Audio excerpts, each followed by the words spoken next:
A lot of this isn't going to make sense to you, and I'm sorry about that. I'm just going to start at the beginning, with the house.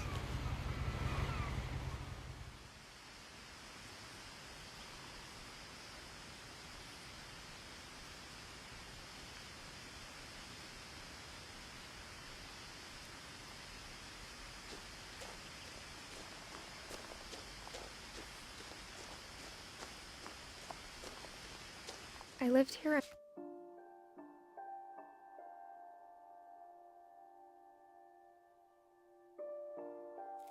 until I was 11, but I wasn't allowed inside half the rooms.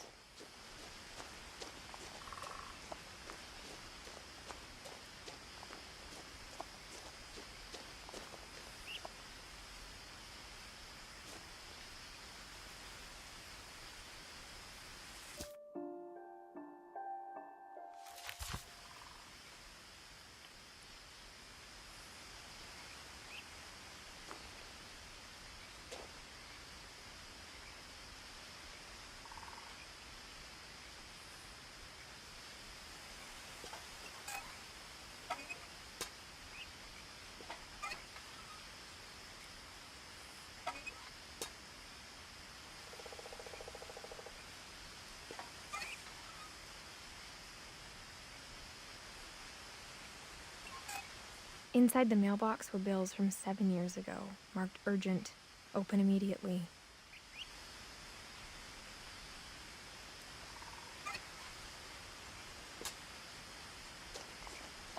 I hadn't been back since my brother Lewis's funeral.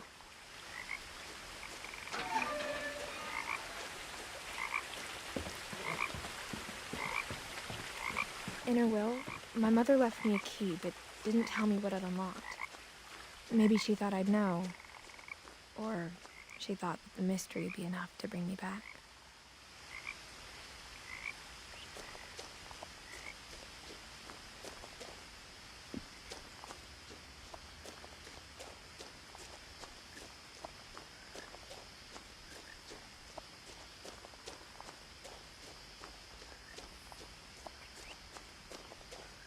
No one had driven this way in a long time, but I saw a few hoof prints.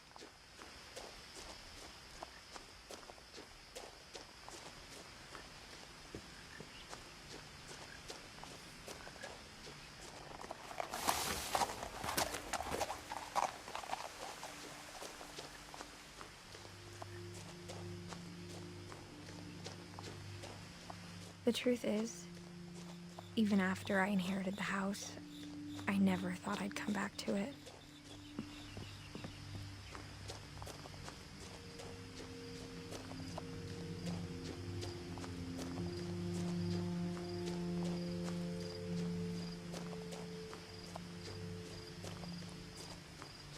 The house was exactly like I remembered it, the way I'd been dreaming about it. As a child, the house made me uncomfortable in a way I couldn't put into words. Now, as a 17-year-old, I knew exactly what those words were. I was afraid of the house.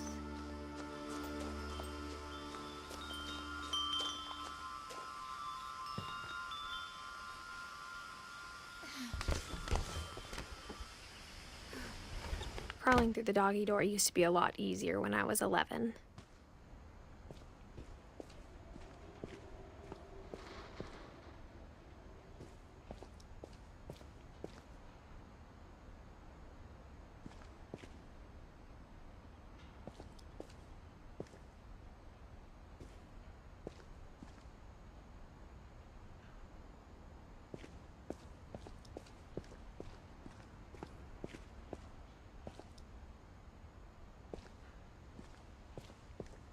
For the first time in years,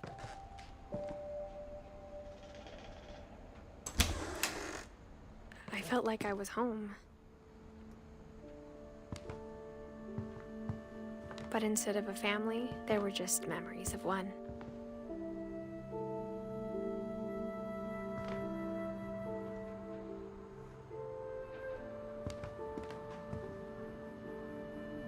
Like how only one restaurant would deliver to our house, so we had Chinese a lot.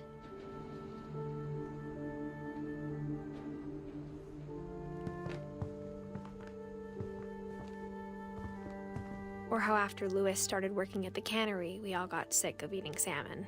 Except our cat, Molly.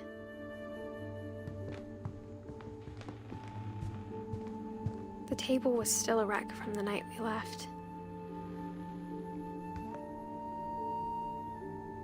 It was like a bomb had gone off, killing everyone but sparing the furniture.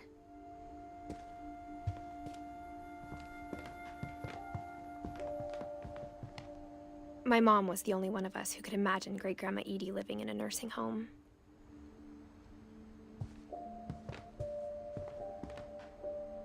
Nothing in the house looked abnormal. There was just too much of it, like a smile with too many teeth.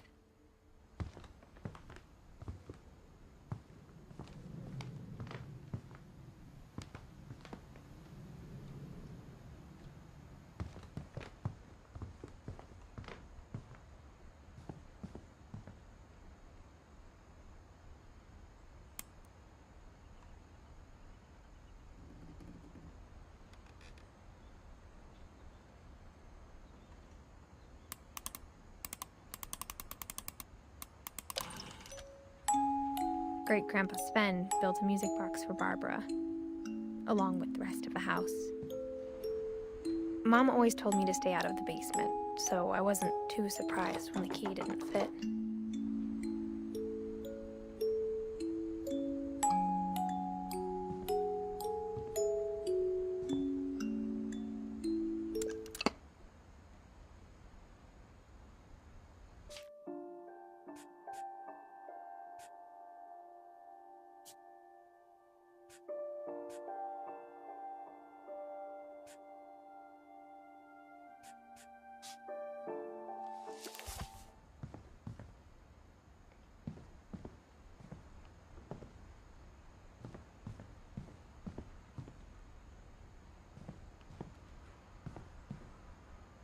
My mom wasn't much of an optimist, but she never stopped believing that my brother Milton was alive.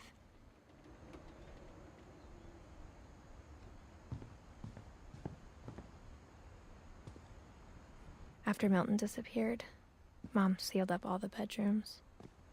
Then Edie retaliated and drilled peepholes.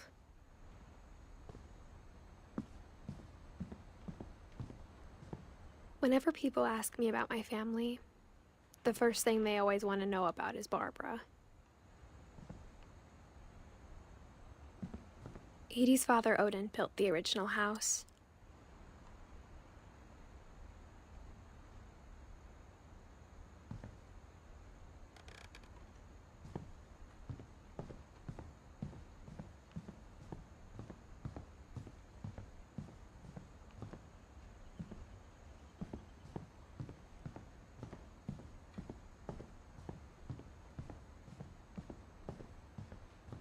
I spent a lot of time playing in Great Uncle Walter's room.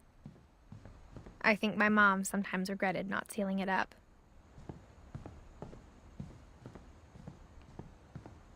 Louis told me there were secret passages, but I never believed him.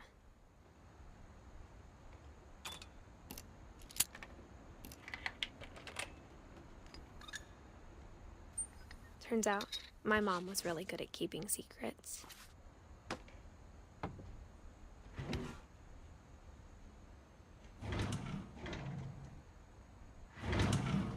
Now it was time to find out what my mom had been afraid of.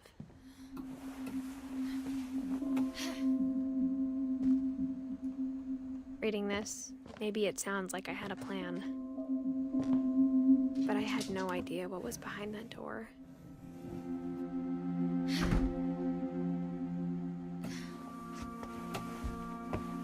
Just like I had no idea where all this was gonna lead. I grew up looking at Molly's room through the peephole. Molly's gerbil had a tiny bedroom with its own even tinier gerbil cage.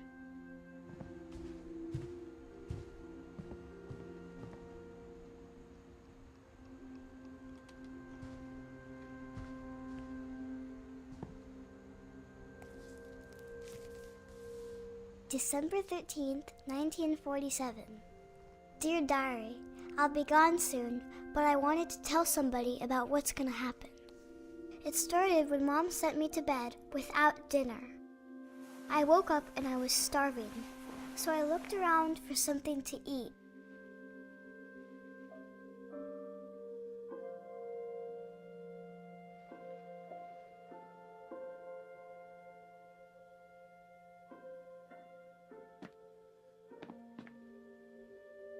The gerbil food was dry, but I didn't mind it.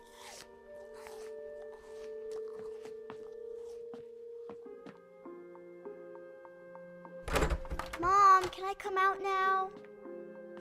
Sweetheart, it's late. Go to sleep.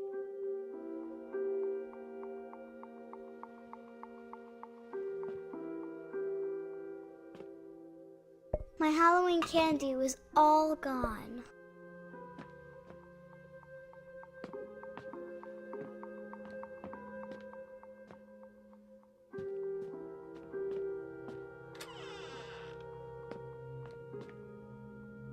I kept eating and eating.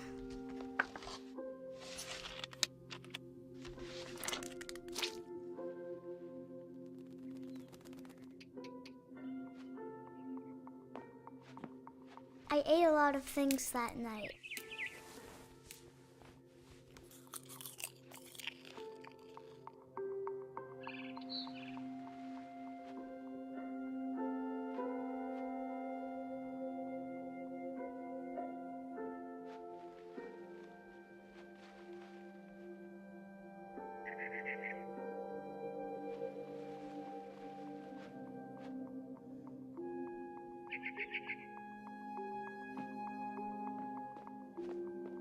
Then I heard chirping outside my window.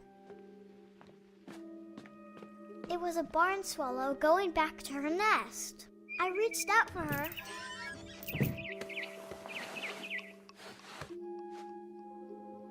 And suddenly, I was a cat.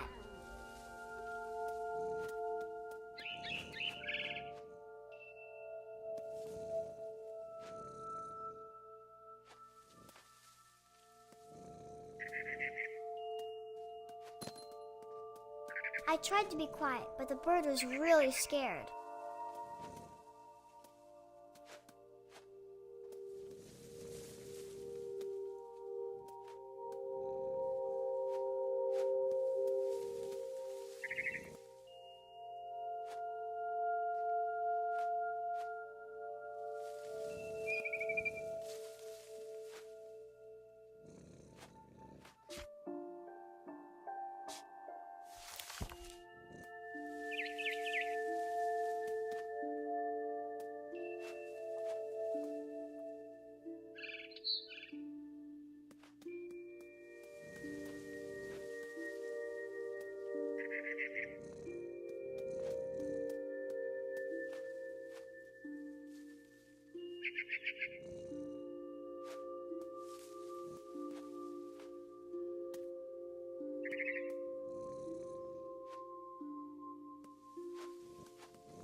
Mom and Dad didn't even look at me.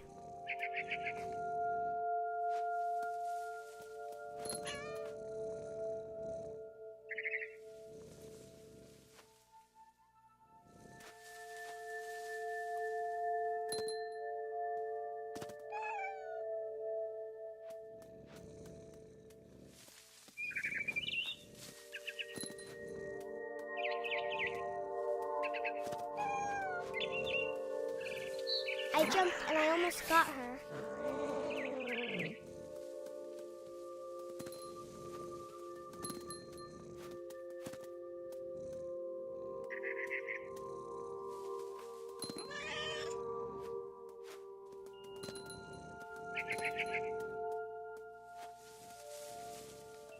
could tell she was getting really tired.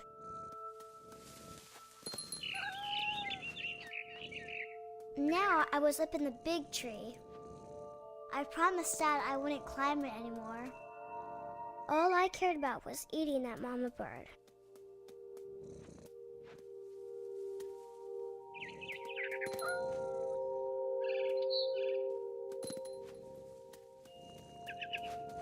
I gobbled her up.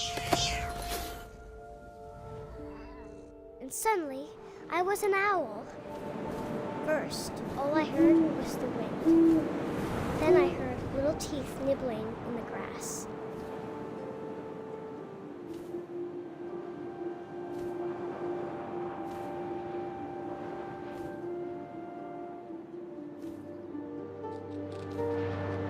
Rabbits.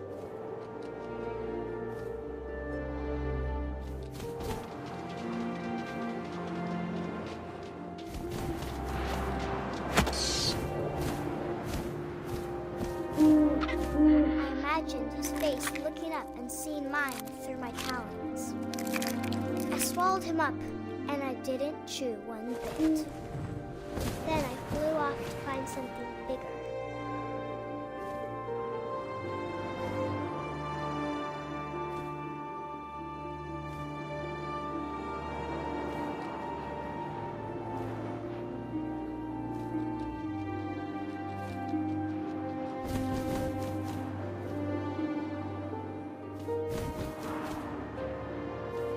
A mama rabbit.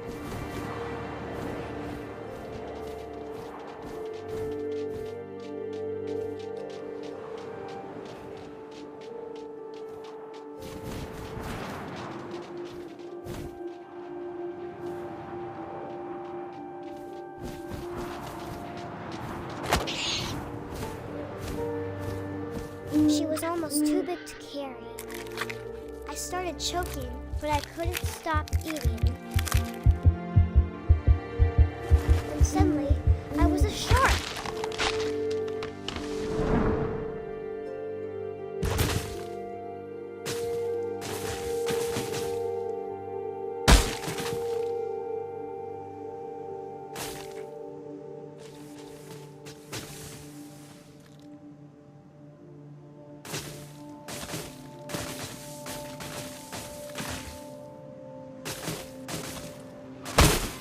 I rolled off a cliff and into the ocean.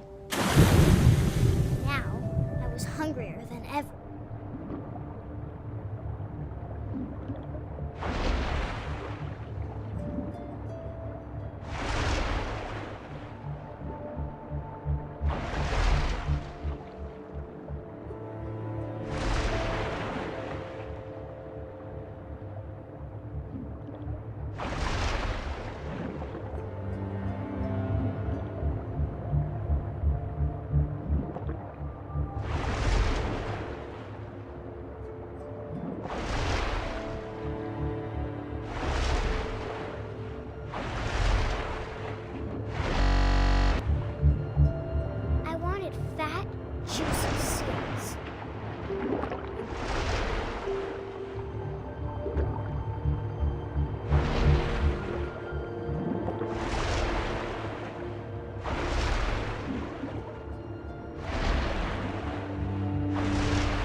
tasted really good.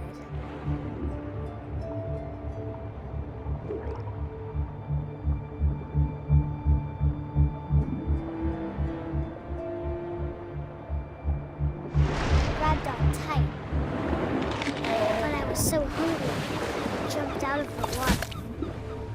When I opened my eyes, everything had changed.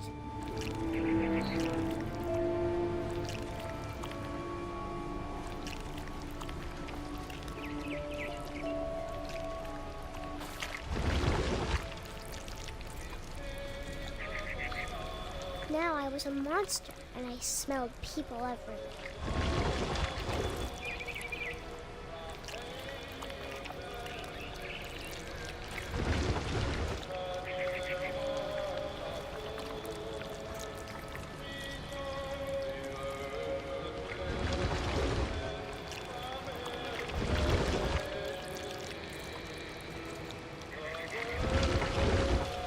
I was big, but I moved real quiet.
To stop, but also I didn't.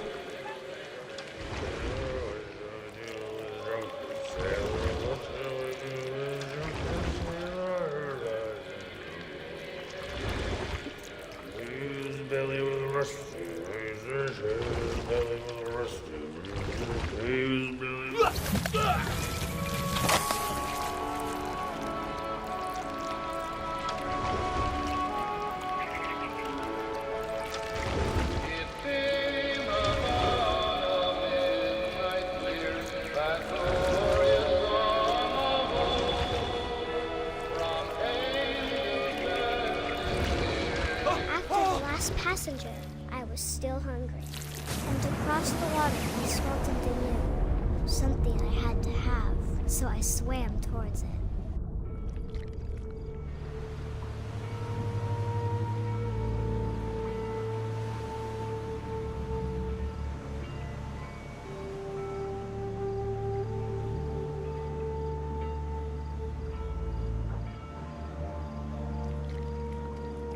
I slithered onto the sand, and the good smell went into an old pipe.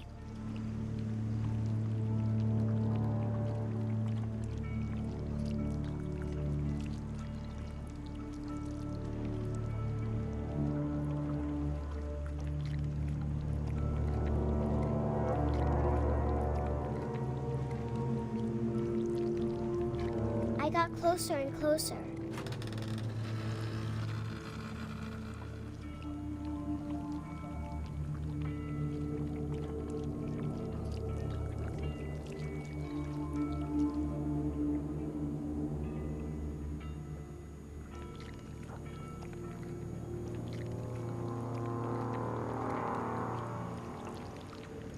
All my stomach started growling. And suddenly, I was me again. I held my breath for a long time, but I couldn't hear anything. I think it's waiting for me to fall asleep. But it's not going to wait much longer. It needs to feed, and we both know I will be delicious.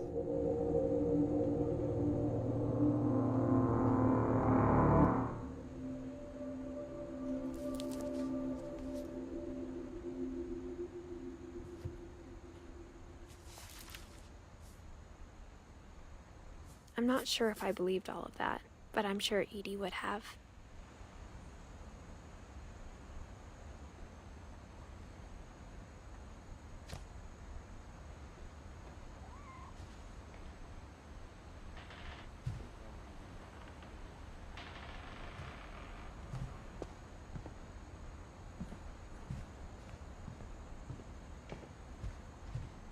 I can't describe it, but I felt like some part of Molly was still here.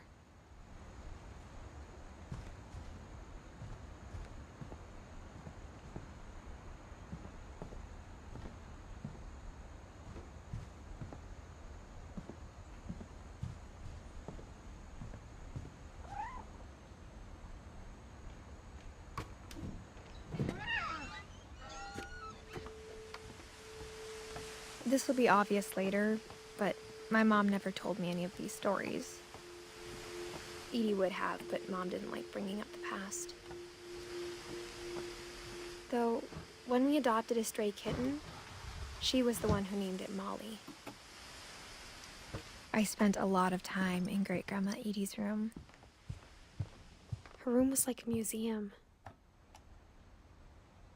For 500 years, the Finches have been famous throughout Norway for their fortune and misfortune.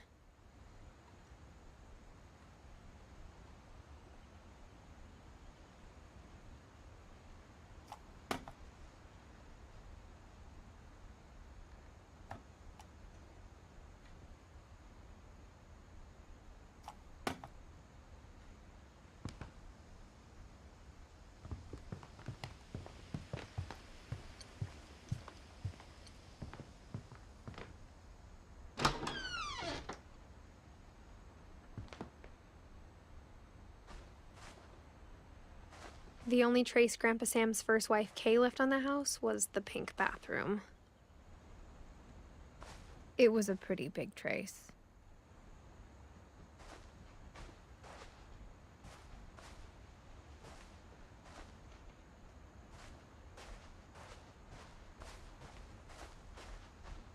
Even in her 90s, sometimes Edie seemed a lot younger than my mother.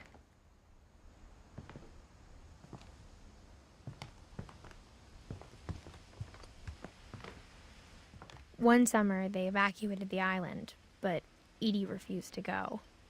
For a few weeks, she was a celebrity. I hadn't thought of myself as Edith Jr. for a long, long time. Edie gave a big interview about a mole man living under the Finch house. My mom was furious.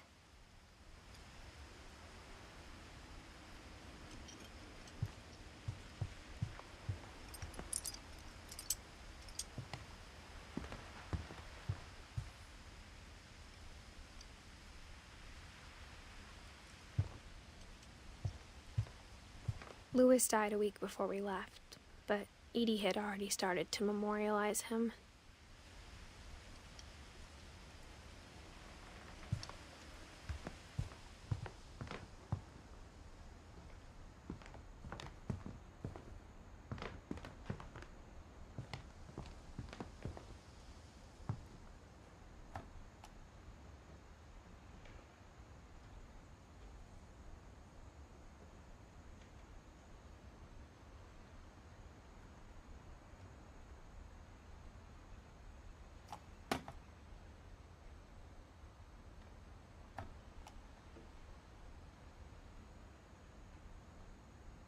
Odin Finch buries the latest victims of the family curse, his wife Ingeborg and their newborn son, Johan. On January 7th, 1937, he set sail with his family and his house, hoping to leave the curse behind. But 40-foot waves off the coast of Washington send the house and Odin to the bottom of the sea. Odin's daughter Edie, with husband Sven and baby Molly, step ashore on their new home, Orcas Island. Odin Finch is the first to be buried in the new family cemetery.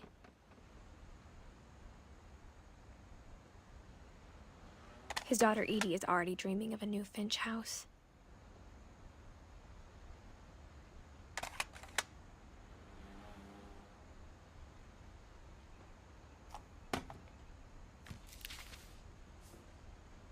Whatever's wrong with this family, it goes back a long ways.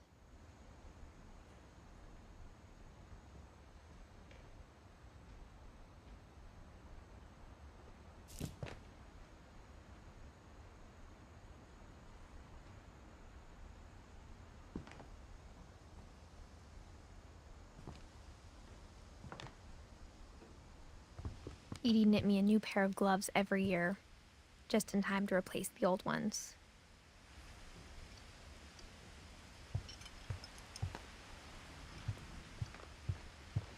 When Edie told people Sven was killed by a dragon, she could also have said he was building a dragon-shaped slide that collapsed. She could have, but she didn't.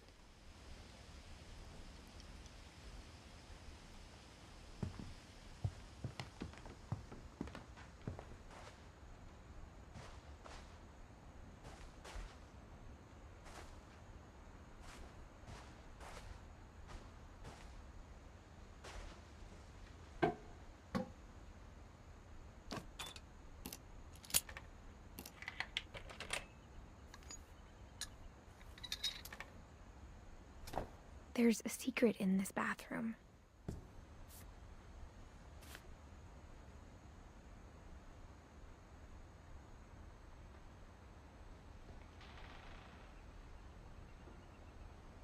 It's in the last place you would look. It isn't in the cupboard. It's hidden in this book.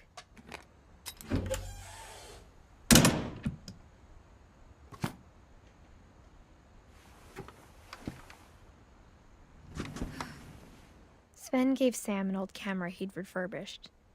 He never put it down.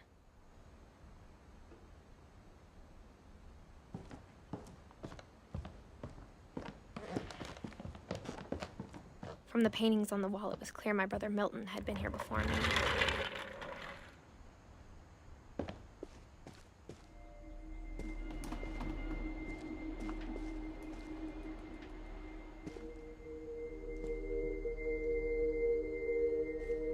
I knew Grandpa Sam had a twin,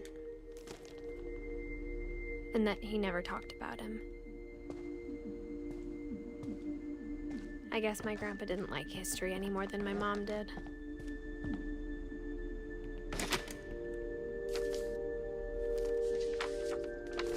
How I Want to Remember My Brother by Sam Finch. The thing I remember is that when he made up his mind, that was it.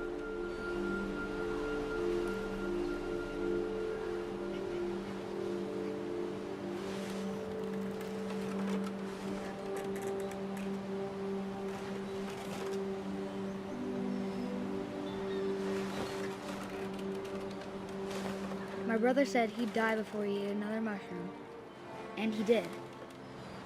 At Barbara's funeral, we swore we'd never be afraid again, and he wasn't. I think Calvin always wanted to fly.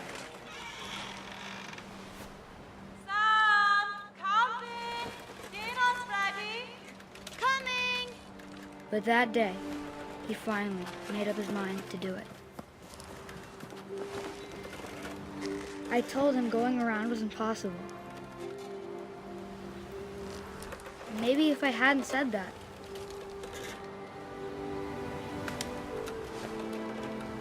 Calvin! I'm not gonna tell you again! Maybe if the wind hadn't picked up, then maybe he'd still be here. But I doubt it. I think he'd already made up his mind. That's what I want to remember about my brother.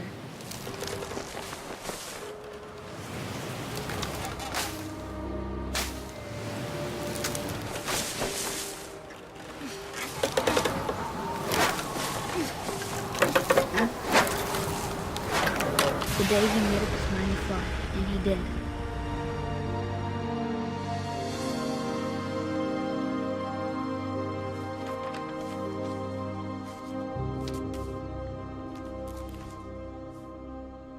Calvin's story felt strangely familiar. When I was younger, I remember trying to do the exact same thing.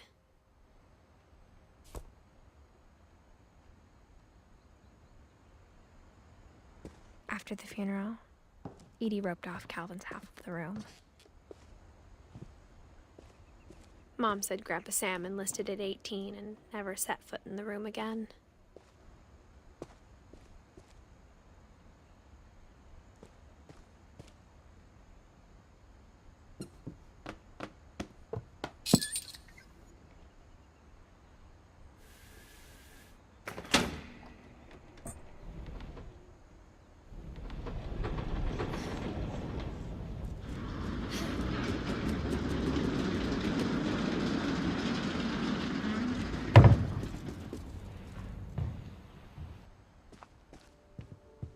The passages were a pretty tight fit. They'd obviously been built for smaller hands and bellies.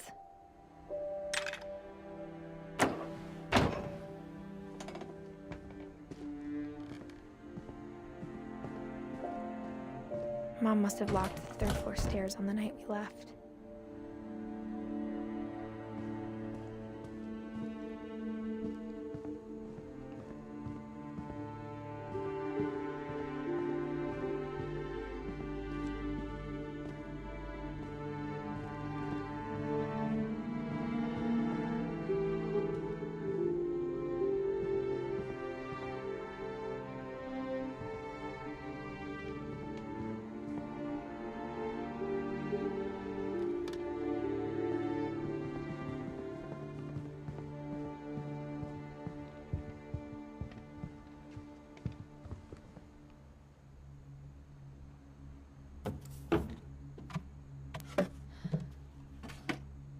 Growing up, I always thought of Barbara as a child star.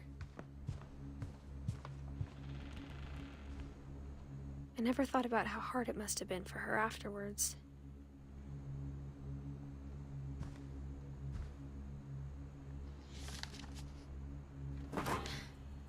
Of all the stories people wrote about Barbara's death, I'm surprised Edie saved this one.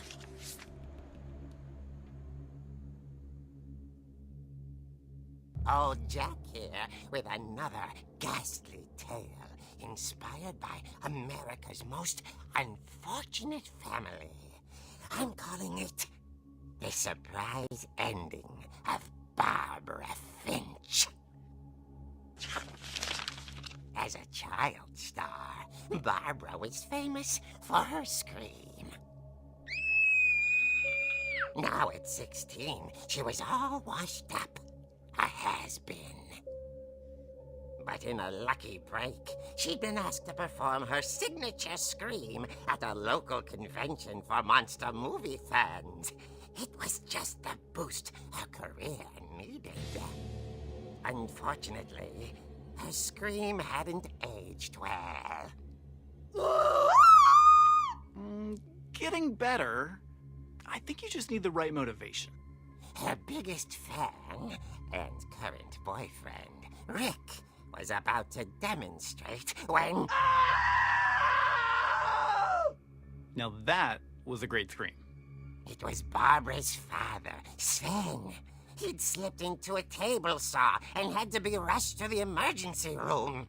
So Barbara got stuck babysitting her youngest brother, Walter. Her convention comeback was cancelled. Okay, I'm hearing frustration, but I'm not hearing terror. What if I tried... A gang of hoodlums in Halloween masks have been terrorizing Orcas Island tonight. Police are urging residents to... That came from the basement. You're right! Also, I loved your delivery on that. Why is your basement door locked? Because my dad likes making puzzles and secret passages. There's a key hidden in the music box. The secret is to keep winding and winding until finally the key pops out. Thanks, babe. I'll be back in a sec. 20 minutes later, Rick hadn't returned. So Barbara went to look for him, right on cue. She reached for the music box.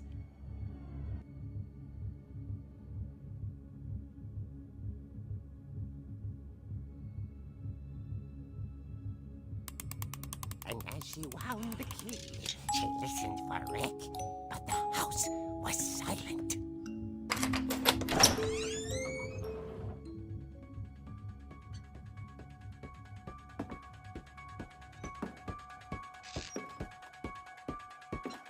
She found Rick's crutch and imagined the worst.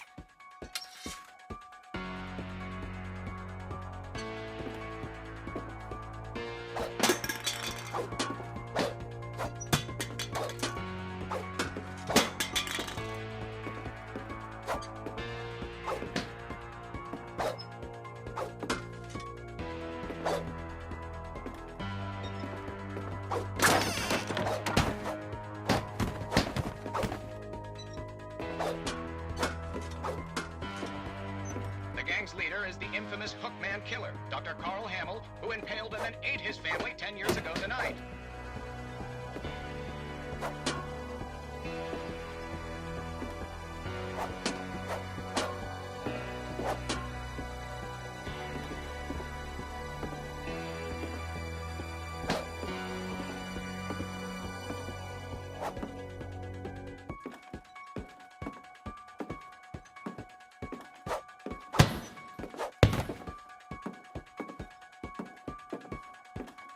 The old fridge rattled and grew still.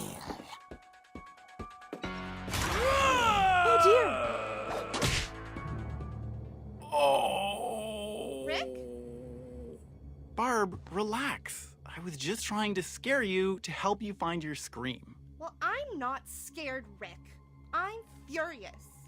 Then act furious. All I'm getting from you now is that you're hurt and confused and you're... She threw him out, but she kept a little something to remember him by. Barb, have you seen my other crutch? And she was still holding it when she fell asleep watching the late picture show. Hours later... Barbara! Walter, what's going on up there? Ah! Okay, I'm coming up, but if this is a trick, you're dead, Walter.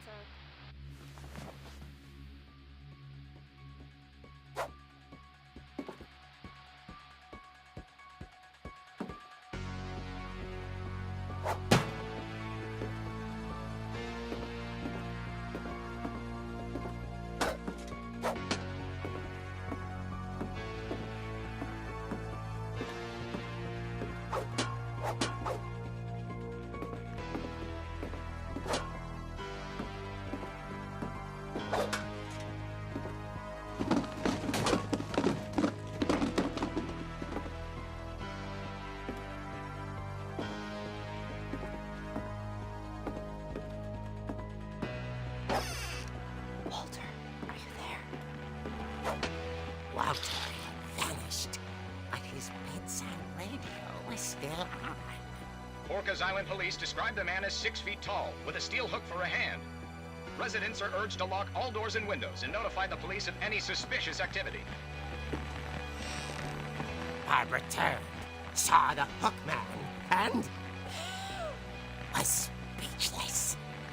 He was quite smashing. And who he was, he couldn't get enough of Barbara. Okay, Barbara, there's gotta be another way out of here.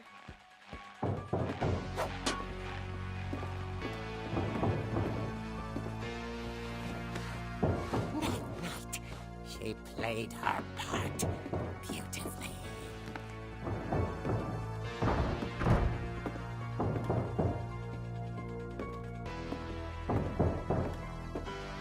Molly's door hadn't been opened in years. The hinges groaned.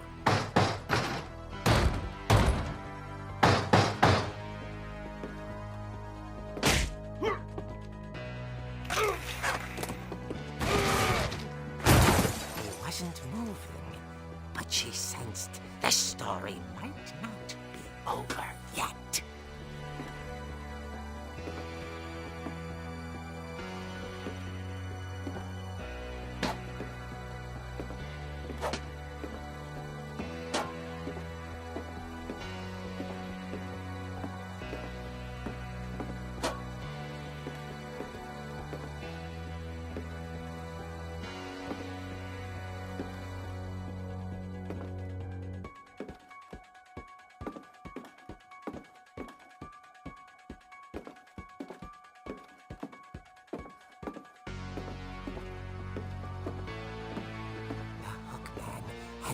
vanished.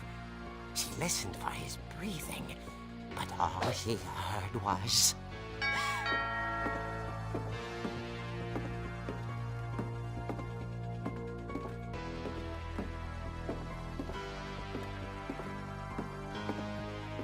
Someone at the door was dying to speak to young Barbara. At the door, she heard whispering. It was coming from inside the house.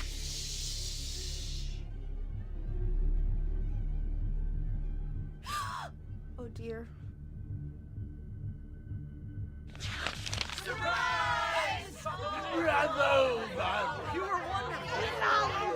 The monsters had come to surprise her. For Barbara, it was a dream come true.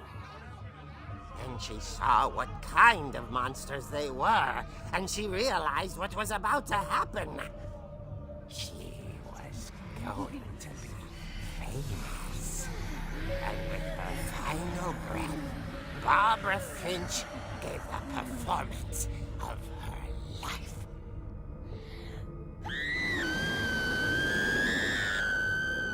I wasn't there myself, but I hear Barbara was magnificent. Poor girl. She had a taste for stardom. But unfortunately, so did her fans. Of course, the police blamed it all on poor Rick, who disappeared the same night. And little Walter? Hiding under his bed the whole time. He took it all pretty hard, but that's another story. As for Barbara, tucked inside the music box is all they ever found of her. Her ear. Now that's what I call a real eerie tale.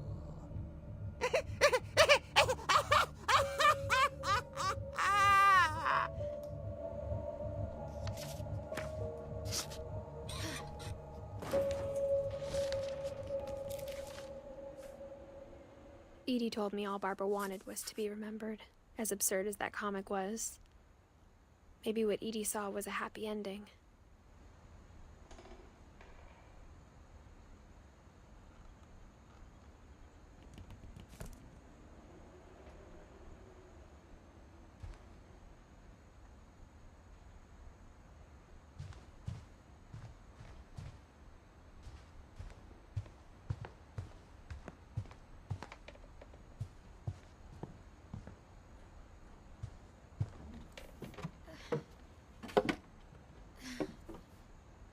I guess now I know why Mom didn't like me playing with the music box.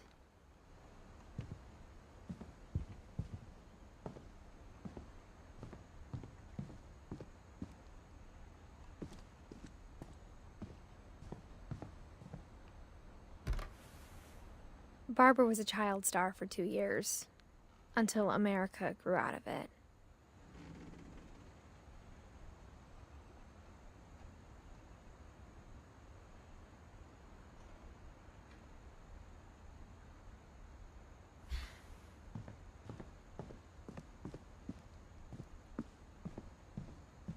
It's funny. All those times I played with the music box and never found the basement key.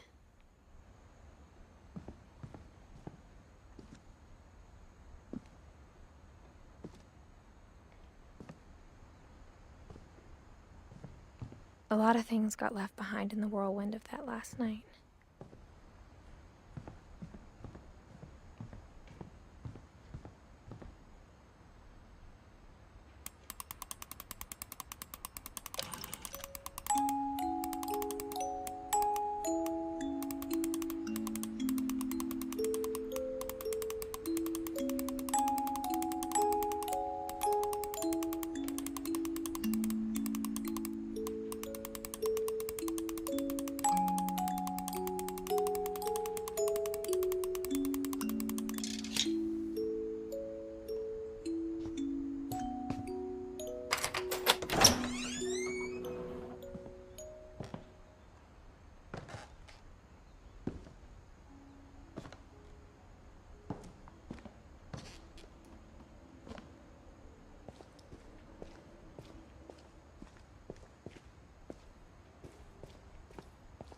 Mom said the basement was off limits, unless I wanted another tetanus shot.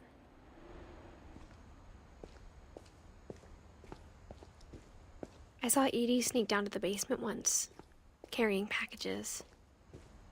I thought maybe she was hiding presents. It turned out she was hiding a lot more than that.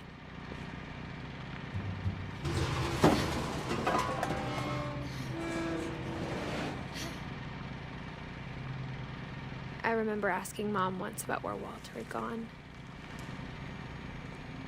She said after Barbara died, he got as far away as he could. If there's a pattern in all these stories, I think it's that none of us has gotten very far. Goodbye, everyone.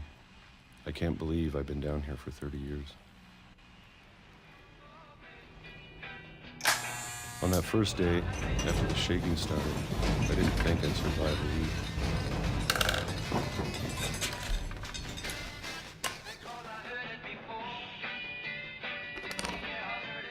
But after a few days, I settled into a routine.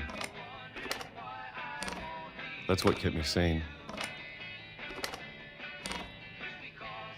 Having a schedule, living for today.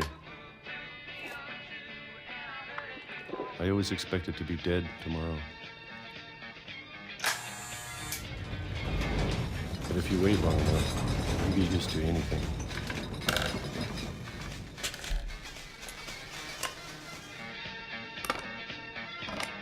Even a monster on the other side of the door starts to feel normal.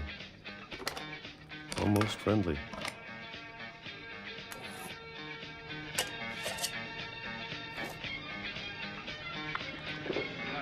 And then one day, everything just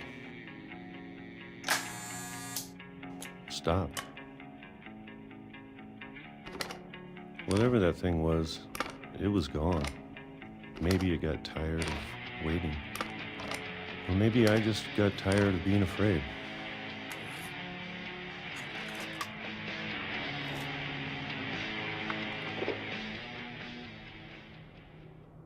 It's been a week now. The longest in 30 years. I'm done waiting. I have to leave while I still can.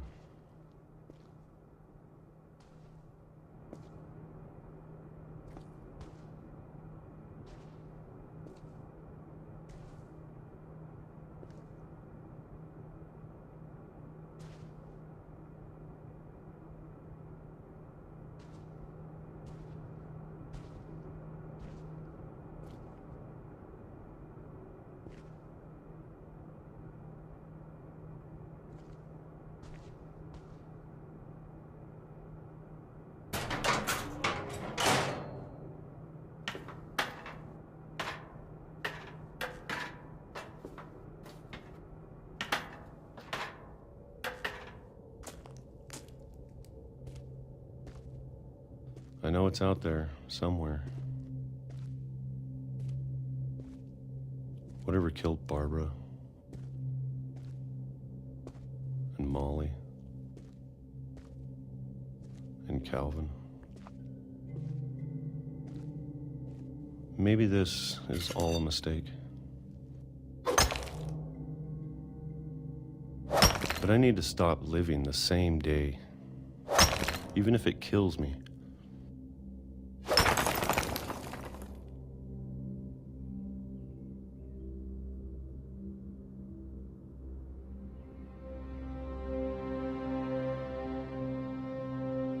Whatever's out there, I want you to know I'm ready for it.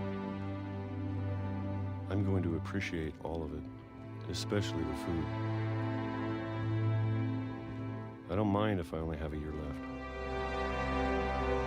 or a month, or a single week. I'd be happy with one new day. I can already imagine the sun on my face.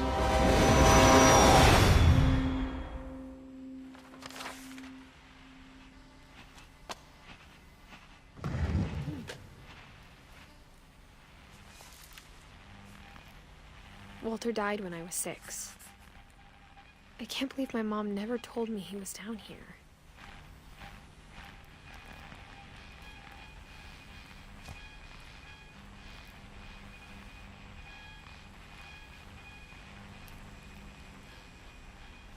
I'm sure my mom was trying to protect me.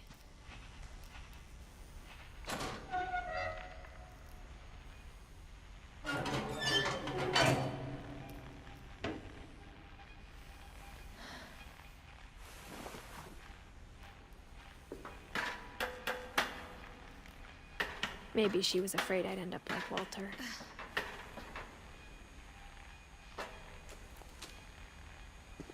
But if she never told me about an uncle under the house, I can only imagine what else she was hiding. I don't want to make the same mistakes she made. Trying to bury something that's still alive.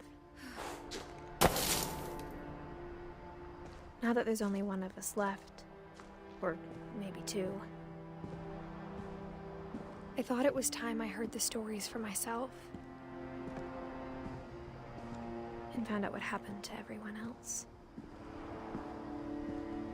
But now I'm worried the stories themselves might be the problem.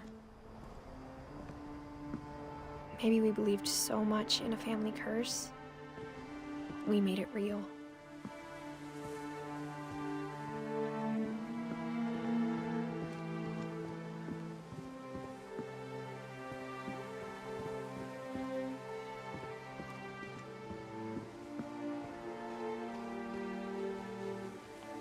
I don't know if I should even be writing this.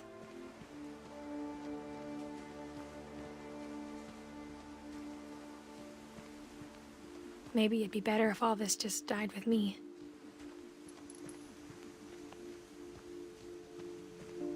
But I thought you should know about your family.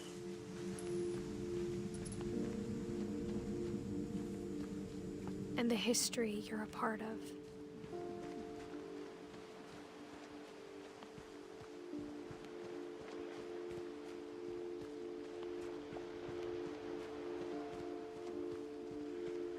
Though to be honest, I feel as lost as you probably do right now.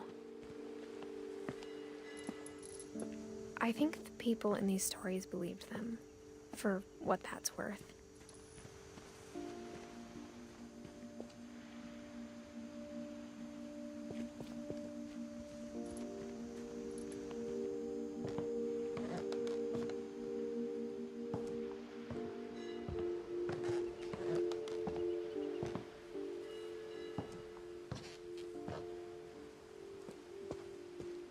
And when you look at the house, that history of imagination and stubbornness and madness, any of it seems possible.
I think we've been surrounded by death for so long, we've just gotten used to it. What kind of family finishes building a cemetery before starting the house?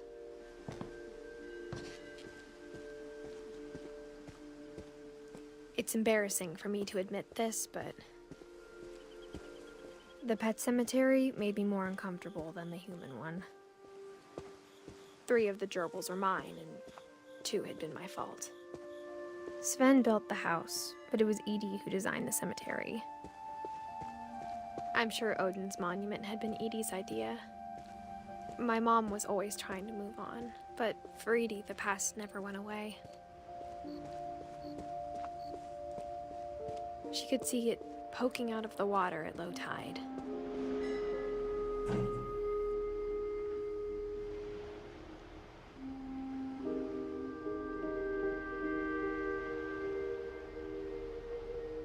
Edie said she dreamed about the old house every night.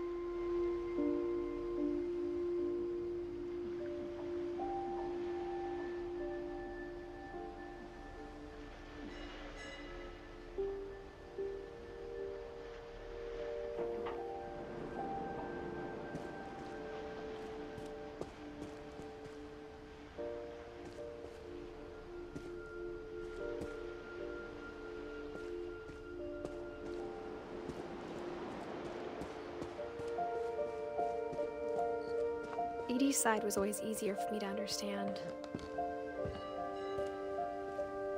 But the older I get, the more I can see where my mom was coming from. She lost 2 of her brothers, just like I did.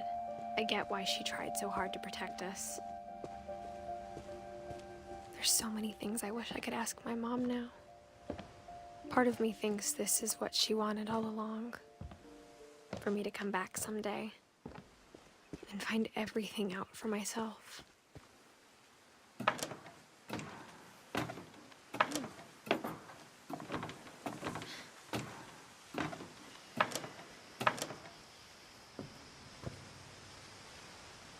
But looking back on it now, if she told me there was going to be so much climbing,